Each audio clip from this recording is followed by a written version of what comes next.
21 जनवरी 2023 Rasmus प्लोदिन नामी एक शख्स ने स्वीडन में सरेआम डैनिश पुलिस की सरपरस्ती में कुरान करीम को नजर-ए-आतिश किया। इस वाक़े के सिर्फ 2 दिन के बाद एक और डच गुस्ताख एडविन वेगन्सवेल्ड ने हॉलैंड के हॉग नामी शहर में पुलिस की सरपरस्ती में कुरान पाक के औराक इंतहाई नफरत के साथ जुदा करके शहीद कर दिया। रासमस प्लोदिन और एडविन वेगन्सवेल्ड दोनों दाएं बाजू की एक ही शिद्दत पसंद जमात जिसे पेईजा कहा जाता है इससे ताल्लुक़ रखते हैं।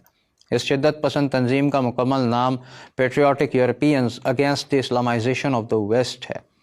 रासमस प्लोदिन 2019-2020 में भी कुरान करीम नज़र आतिश करने की बाकायदा मुहिम चला चुका है, बल्कि 2020 में तो रमज़ान के महीने में इसने कुरान करीम को नज़र आतिश करने के लिए एक बाकायदा टूर का ऐलान किया था, जिसका नाम इसने बर्निंग द कुरान टूर रखा था, जिसमें जगह जगह पहुंचकर कुरान पाक की बेहुरमती की जाना थी। इस ऐलान के बाद उसकी हुकूमत ने इस पर 2 साल की पाबंदी लगाई थी, लेकिन फिर 2022 में इसे भौंकने की सरकारी इजाज़त दोबारा मिल गई। अक़वाम मुत्तहिदा, स्वीडन और दीगर आलमी क़ुव्वतों का रवैया क्या रहा, बल्कि ख़ुद वाहिद मुस्लिम एटॉमिक पावर पाकिस्तान का रवैया क्या रहा। फ्रीडम ऑफ एक्सप्रेशन के नाम पर इस्लाम दुश्मनी और सरेआम कुरान करीम की बेहुरमती को सिर्फ मजम्मत के ज़रिए निपटा दिया गया है।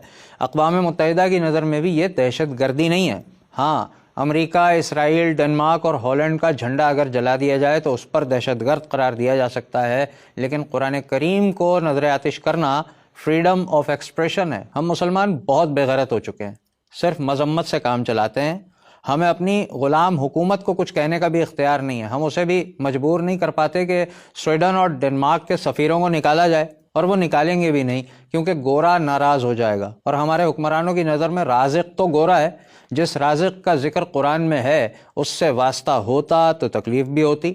सिर्फ मजम्मत कर दी काफ़ी है। सियासतदानों के लिए अपने वोटर्स को खुश करना अहमियत रखता है, लिहाजा खोलते हुए 1-2 बयान काफ़ी हैं। वोटर अपने लीडर पर ईमान ले आएगा। जिस नबी पर ईमान लाना है उसका जिक्र तो कुरान में है, और उसे कोई जलाए या फाड़ दे, मजम्मत काफ़ी है।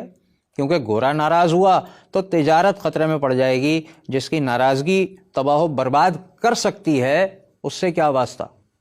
और अगर हम एहतजाज करें तो फेसबुक भी पाबंदी लगाएगा, यूट्यूब भी हमारी रेटिंग कम कर देगा। बल्कि अगर गुस्ताख ममालिक के सिफारत खानों का घेराव पुरअमन एहतजाज के लिए भी करने का कहा जाए तो हमारी अपनी पुलिस की गोलियां हमारा इस्तकबाल करेंगी, क्योंकि हमारे हाकिमों का ईमान तो यूरोप पर है। अल्लाह पर ईमान का जिक्र तो कुरान में है, उससे क्या